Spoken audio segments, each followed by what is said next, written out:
Hello and welcome to episode 6 of From the Hangar. I'm your host, Nathan, and I have a really familiar guest today because he's already been on this podcast once, and that was already 6 months ago, which Crazy. Blows my mind that it was Yeah. 6 months ago. If you haven't seen or if you don't know this guy to my right, this is David Holsten. He is our president and CEO here of MAF US, and I'm thrilled that he's joining us again today because we have some pretty fun things to be talking about, some celebratory things Absolutely. to be going in depth on. And yeah, I'm just thrilled that you are back and back as guest number 6 of the podcast. So thanks for joining. Always grateful to have the chance to do it. It's fun. I hope so. I hope it's joyous. But before we get into everything that we're going to talk about, how have the last 6 months been? You had your summer, and one of the main questions I want to ask is, how was your trip to the Smoky Mountains with your family? And that's a lead back to episode 1. That's so right. if you don't know what we're talking about, go watch episode 1. Yeah, we had a great time as a family, had our vacation together. We kind of made the deal with our kids that, hey, if you get to Tennessee, they chose the destination. They wanted to go into, mountains, greenery, all of that. So, of course, we were just outside the Great Smoky Mountain National Park. And so we did that. And really fun to be with our family. It's a joy as a parent when kids who are adults, who have the freedom to be any number of places, voluntarily choose to be with mom and dad, right? So that was great. And we had a fun time together as a family, lots of laughter and in a beautiful part of the country. So that was great. Enjoyed that. The pace of life and ministry here at MAF seems to always be fast-paced. There's always unique things going on, unique challenges. I would say that one of the things that we're really thankful for right now is just last week we got to welcome Ryan Koher and his wife Annabelle and their 2 little boys back to the U.S. after this, really long, difficult process following his unjust incarceration last year, and then all the effort that went, that really a team of people went through to help secure his freedom. Lots of prayers of many supporters and friends of MAF. As I would travel around the country, even around the world, I would run into people who would say, hey, what's the latest on Ryan? That was really meaningful to me to see the level of investment that folks had in praying for him and just interest in what was going on. So praise God that where we are now is we get to celebrate his freedom. And that's been a source of a lot of encouragement for me in recent days. So I'm good. Thank you. Good. Thanks for asking. Yeah, absolutely. We actually found out that he was back in the States while my wife and I were on vacation. And we're overseas. We're on vacation. My wife happens to be checking Facebook before we go to bed. And she looked at me and she's like, Ryan's back. And I was like, wait, what? And so we saw on Annabelle's Facebook that they had landed back in the States. And man, that excitement that we had, and I want to say we were in Italy at the time, was awesome. As we were all prone to be. Yeah, and, just going to Italy. Yeah, so. Just whatever. But yeah, cool. just that excitement of seeing that Facebook post. And I mean, her and I both don't check Facebook that often. She just happened to check it, and it happened to be the day that he got back. And so, I can imagine that excitement here as well was just, I bet the energy was awesome. We knew that time was coming. We intentionally kept things quiet because we wanted to make sure that nothing changed in the last minute that derailed the plan. So we kind of, there's a few of us who kind of just sit on that for a while till we knew he was on the airplane and en route, and then we were actually able to say, hey, it's happening. Cool. That was fun to be able to send that communication out. There's that element of surprise that you knew something and you were holding it and you were like, just wait until people get to see this, because I bet the joy that you had and those that also knew was probably very, very high. So yeah, we thank God for his protection over Ryan during that time. Absolutely. Well, we're going to go into another fun aspect of the ministry, and that happens to be the 50th anniversary of the Kalimantan program, and that's this month in October, and you're actually about to head out at the time of our recording to Kalimantan for a celebration. Can you just talk to me about that? Like what does this look like? What's the significance of this? 50 years is a long time. It really is. Yeah. What's that like? Well, it's very exciting and gratifying, and something that gives me just a heart full of thanksgiving for God, his provision allowing us to do that. I jump on an airplane this Sunday to at the end of this week to head over to the program and take part in the celebration, which is going to be very meaningful for me. This is, as I spoke about on the first podcast, this is where our family began life and ministry within MAF, was in Kalimantan. We lived there for 10 years and served in a variety of different roles. And when we left that program in 2011 to move over to Papua, we said goodbye to a lot of dear friends, people who will remain friends for the rest of our lives. And I had the opportunity to go back for a couple of visits in the years since then, when I was kind of overseeing the region of Indonesia. But this will be unique to be able to come. The plan is to fly interior one of the days and get to see some folks there. And that's been about 12 years since I've gotten to do that. That'll be really special to get to reconnect with some people who are just really dear to us. And, it's a significant thing. The work of MAF, by its very nature, takes us to parts of the world that tend to be full of instability and unpredictability, right? Yeah. So to be able to be in a particular location for decades is really quite remarkable. And God gets the glory for all of that. Yeah. Because when you look back and you think of all that's changed within Indonesia, you think of what's changed in the way that we conduct our ministry, from the type of aircraft that we fly to the type of training we do, even who is on our airplanes now versus who maybe first began to fly with us 50 years ago. Yeah. All of that looks in many ways pretty different.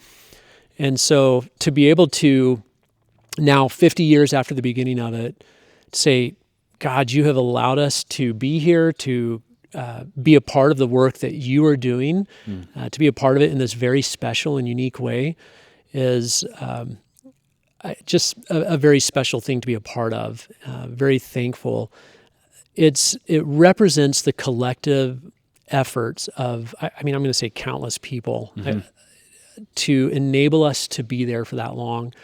I think of our national employees who serve with us many times for decades in a given location.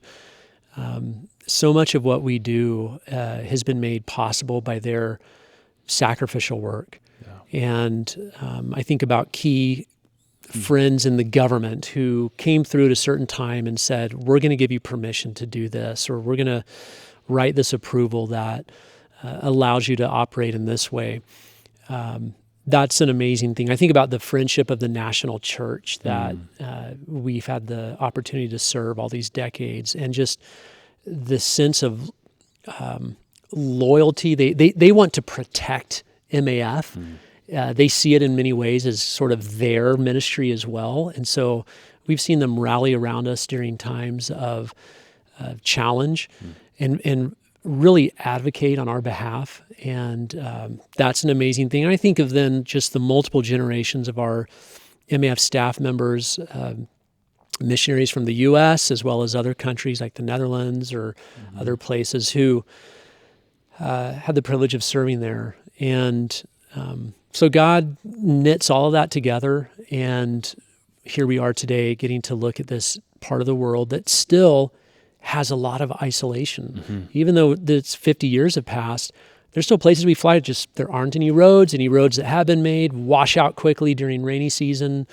And God is allowing us to still be there, making a difference on almost a daily basis in people's lives. That's kind of the dream. Yeah. Love that. Yeah. I was thinking about that with you talking about just kind of the differences of what happens over 50 years, right? And yeah, countries change and leadership of countries change. And I just think of all that's changed in the last 15 years, and even just around the world. And so, yeah, to be somewhere for 50 years, and especially in the world that we're in, where it's more connected than ever before, and to still have the ability that we have to be in that country flying and meeting needs for people that are isolated, and maybe not necessarily from a connection perspective. Maybe they have cell phones, or maybe they have a connection to the outside world, but there's no way to get out of their place when a medical emergency strikes. And then I also just think of the Rumah Singgah, right? And the house that, for those of you that aren't aware, hospital house that the MAF operates in order for people to be able to, families or patients to be able to stay and have a comfortable place to be where they can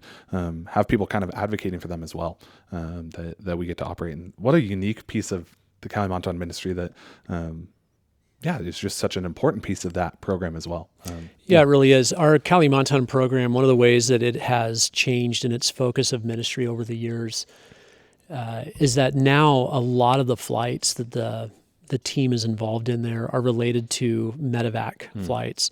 So we have a partnership with the Ministry of Health that without MAF aircraft they would struggle to be able to get the to address the healthcare needs of the population that lives in the interior.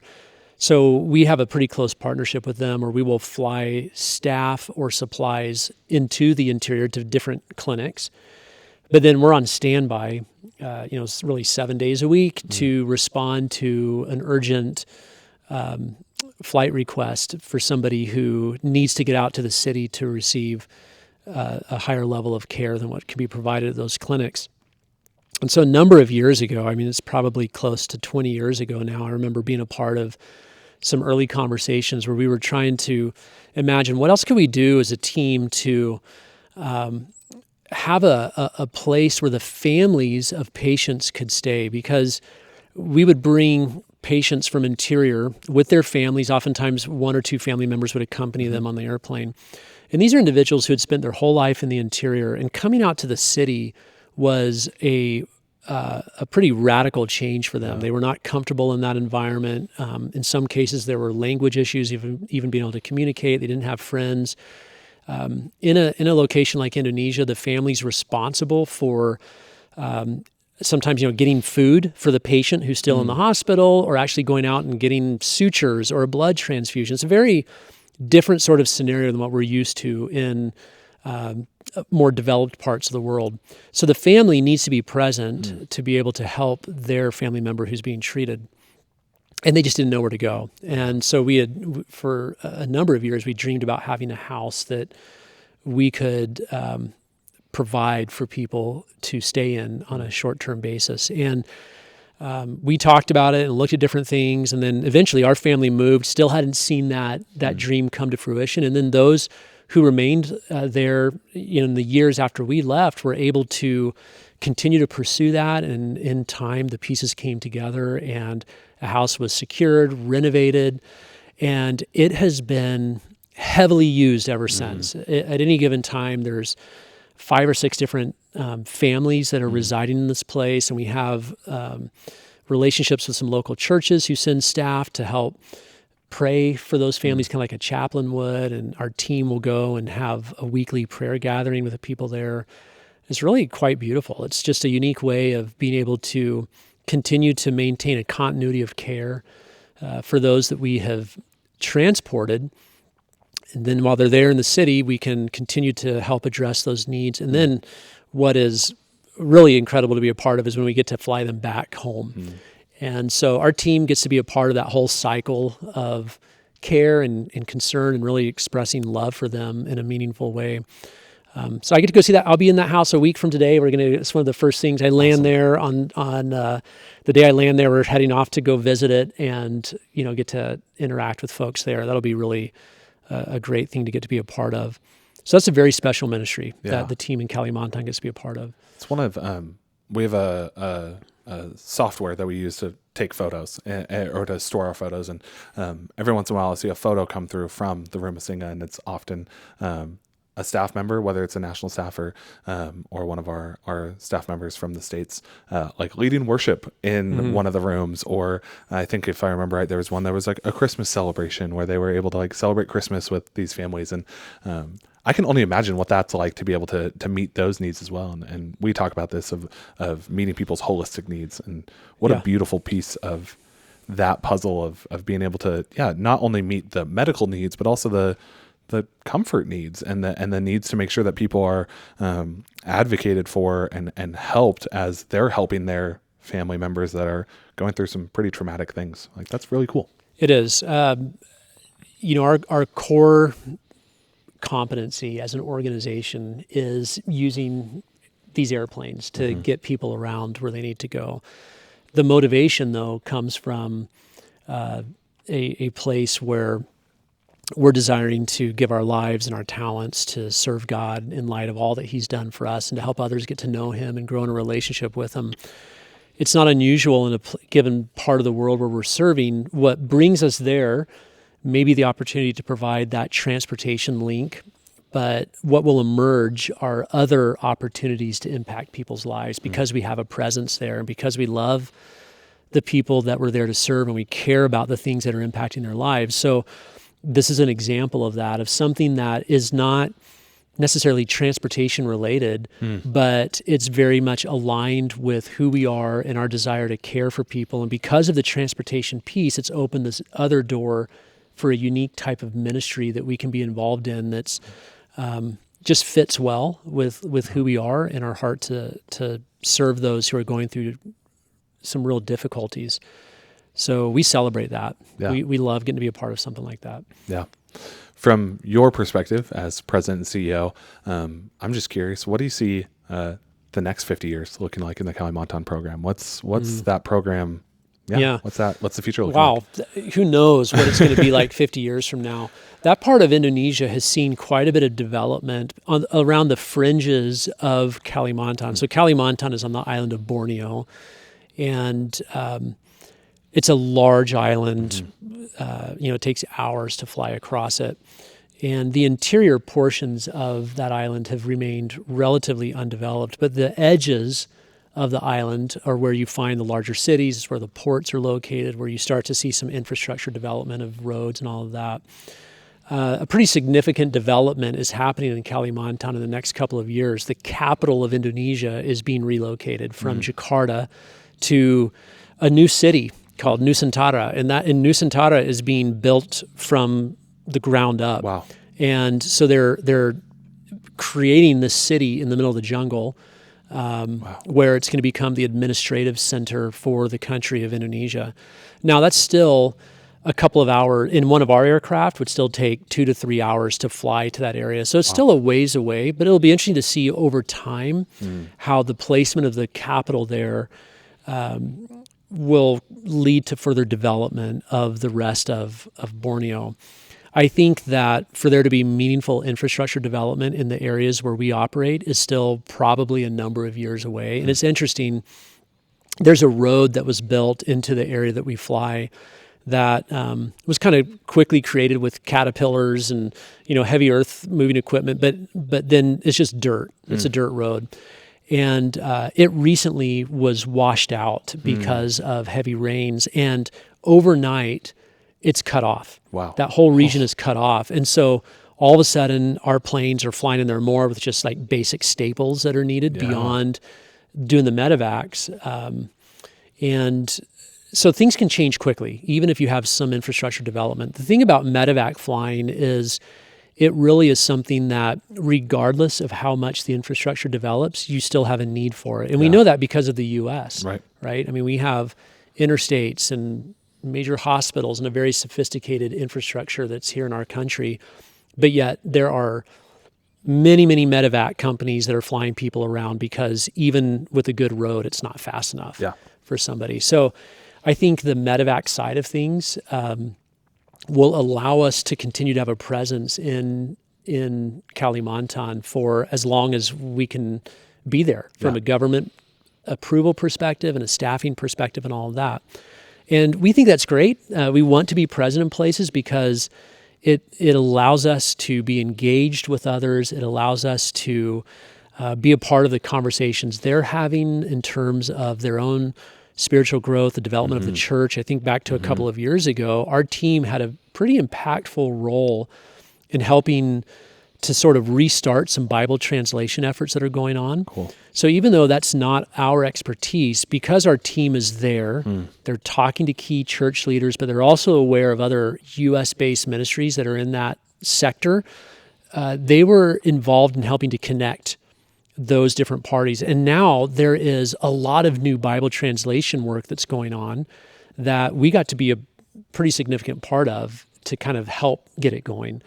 And so that's why our presence, we think it continues to matter. We want to be present in places and be used by God to help catalyze those sort of conversations, those sort of strategies. So I think lots of medical evacuation flying will continue. I think that we'll continue to see opportunities to use aircraft maybe for training, an aviation platform for training, whether it's on the flight or the maintenance side of it.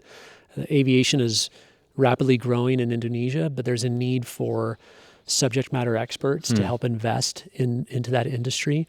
I'm excited about the Bible translation side of things. I mean, this is the start of some translation going on in the New Testament. We know from history that an entire translation could take decades to complete. Right. So I pray that in 50 years from now, we're going to see people groups across Kalimantan that have complete Bible translations. We're going to see continued decrease of things like infant mortality and overall health, improving because of our work there with the Department of Health.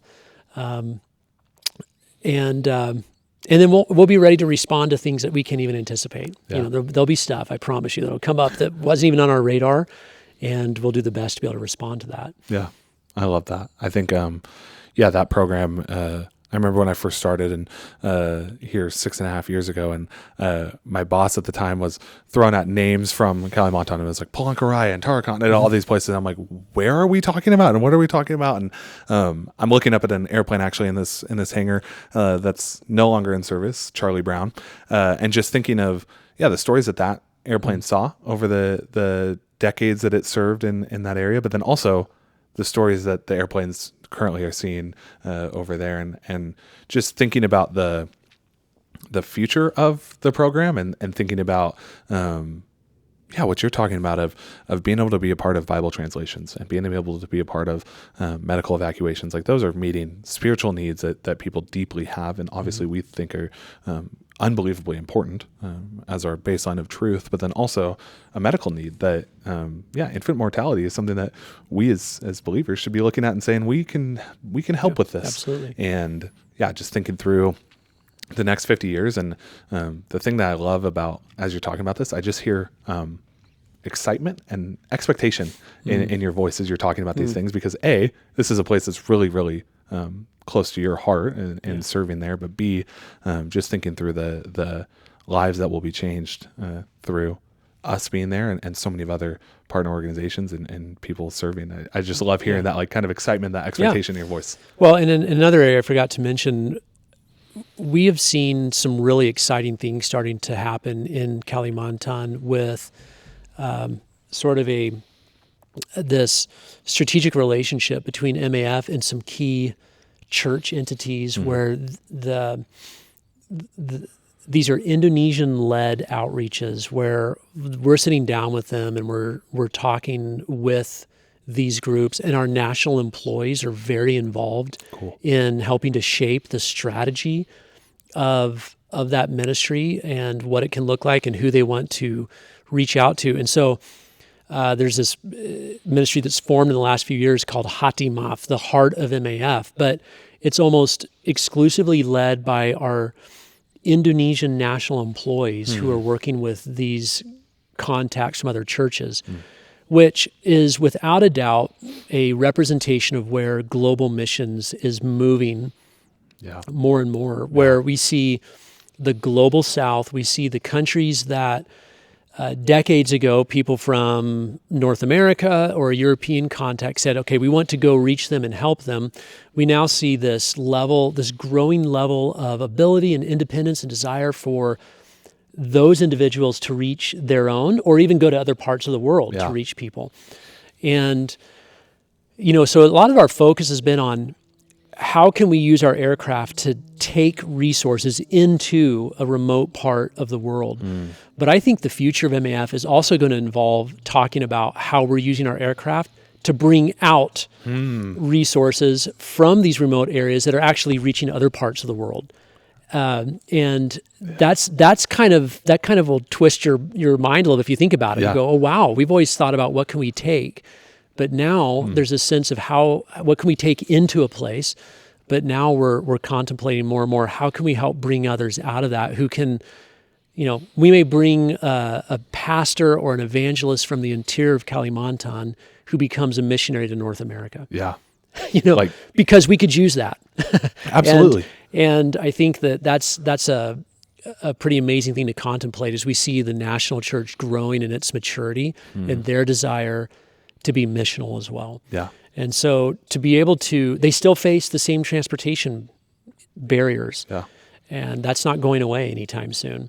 And so to be able to be partners with them and come alongside of their strategies to help them to be successful in that is just a fun thing to contemplate what that could look like. Yeah. Yeah, absolutely. Well, I feel like we could talk about Kalimantan for probably hours and hours and hours. Honestly, probably until you get on a plane to there. Probably. But I'd love to pivot to another exciting anniversary that we have. And along with this anniversary, there's some a new change and some updates and some exciting news that comes with that. And that program happens to be Ecuador. And that's a wildly important program for the MAF world to be a part of. And they just celebrated over the summer 75 years of being a program. Unbelievable. And I'd love for you to just A, share maybe the update of what that's looking like, and B, just kind of what that Ecuador program, 75 years is a long time, and that historical significance for both us and also the missional world as a whole. Yeah, so 75-year anniversary for that program is in the same way that we talked about the Kalimantan program, is just an amazing accomplishment. Once again, a testimony to God's faithfulness, the faithful, dedicated service of so many different individuals who've helped make that possible, from the Ecuadorian nationals who serve there to the many MAF missionaries that have had the opportunity to serve in that part of the world, to the I think of our faithful supporters who have given, some of them for decades to help us serve in that part of the world. So all of that is needed to help make it possible. So these kind of, pinnacle moments of being able to celebrate 75 years in this location, 50 years in this location, we believe are worthy of our celebration for those things, because it's a chance again to really say, God, look what you have done. And I want to just really emphasize that God gets the glory for this, right? Because we'll get in our way all the time, and it would shut down in a hurry if God was not helping to untangle our messes and helping us to continue to work forward and to give us the guidance that we need and the favor that we need to do this complex, uniquely challenging work. So 75 years is an amazing thing to celebrate. Of course, Ecuador figures in a very significant way within the history of MAF because of, it was a location where we lost the 5 missionaries who were martyred in 1956, an event that really placed the ministry of MAF onto the national stage when that took place. A whole generation of missionaries, their hearts were stirred by that event to step up and say, and they would say, I want to take their place. I've talked to a number of mostly now retiring missionaries, because they've now run kind of through their whole career, who said, when that happened, I was a teenager, I was in school, I heard about it, and it stirred my heart. God used that event to challenge me. What was I going to do with my life? And they wanted to step forward and take their place. So it was a very formative experience in the modern missions movement when that took place. Ecuador kind of went through a unique arc in its history. For many years, what we would call an MAF U.S. program, meaning it was overseen by our U.S. headquarters and was initially started by staff who came from the U.S. And then in the 90s and 2000s, well, even prior to that, for a couple of our other locations, there was, we established what we called affiliate programs. And what we found is sometimes there were countries in Latin America that were demanding that the ministry that was going on had to be led by nationals of that country. Or there was a bit of just a move towards that, of saying, hey, we need to kind of do this more on our own. And so during that time, we had these locations in Latin America that had been MAF US programs that came out from underneath our oversight and then really independently and autonomously conducted their own flight ministry. And we referred to those as affiliate programs. So they were still in a relationship with us. They would have staff who'd come up and we'd do some training with them, or they'd have an airplane come through that we'd help prepare for them. Funding could maybe go through our office. So there was a close relationship, but it was really kind of up to them to fund their ministry, to have the right operating standards in place and all of that. That's been I would say, a mixed bag in terms of how that has all turned out.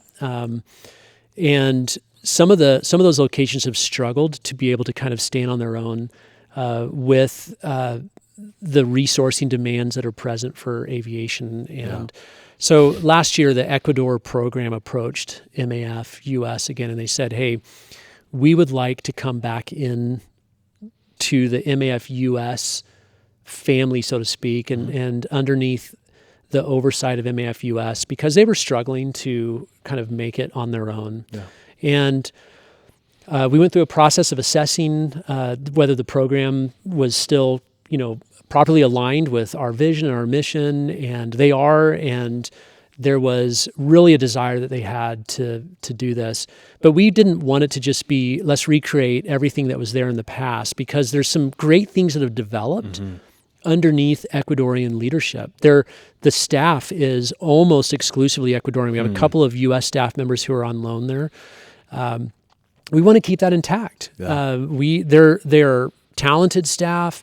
Our program director there is Ecuadorian national who is loves the Lord, very strategic in his thinking, and we want to keep him in that role. And so we're working together with them now to reintegrate them into kind of our way of doing things and helping to provide more resourcing to them, while still keeping intact those things that are areas of strength that have grown during this time where they were on their own. So it's not like, hey, the U.S. folks are going to swoop in and kind of take over everything.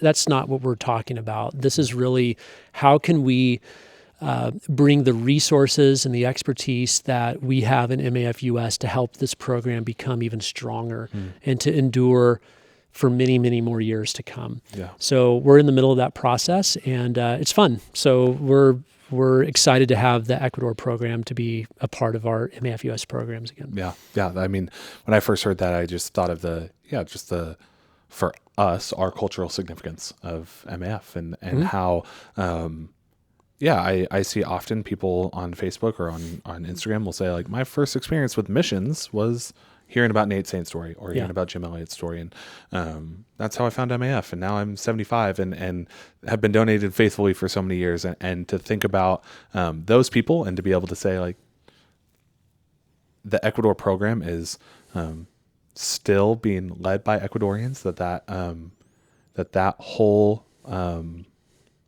movement really and the lives of those 5 were used essentially for the ability for Ecuadorians to then come and run that program is so cool. And to be able to then say, hey, they're an MAF program, but it's going to look different than some of our other programs. That's really cool. Yeah. And I think it's going to be a truer representation of the body of Christ, right? It's a diverse body with different parts that look different and function differently. Yeah. And so we really want this to be sort of representative of what we think will be more and more the future of MAF, which is how do we help to equip people from non-Western countries, non-North American, non-European base, to be successful at doing the sort of work that we do at a very high level of safety and excellence. Yeah. And they're completely capable of being able to do that. They already do it in many ways. So we're just wanting to increase that and strengthen that even further.